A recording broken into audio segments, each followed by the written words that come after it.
If you want to stay distraction-free while writing in Microsoft Word, focus mode is one of the simplest features you can use. In this video, I'm going to show you exactly how to use focus mode in Microsoft Word, step by step, so you can concentrate on your document without all the extra distractions on screen. And if this tutorial helps you out, make sure to hit the like button and subscribe for more quick Microsoft Word tips and tutorials. Alright, let's get into it.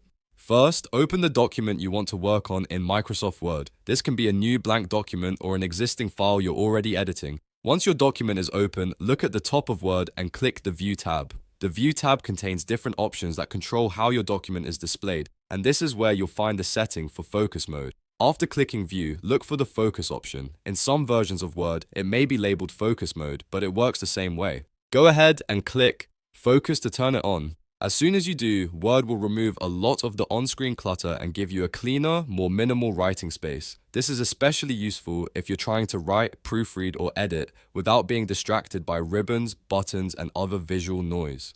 Once focus mode is enabled, you can simply start working on your document. The whole point is to help you stay concentrated on your text. If you're writing an essay, report, blog draft, or notes, this view can make it much easier to keep your attention on the page. Many people find that it reduces friction and helps them get into a better writing flow.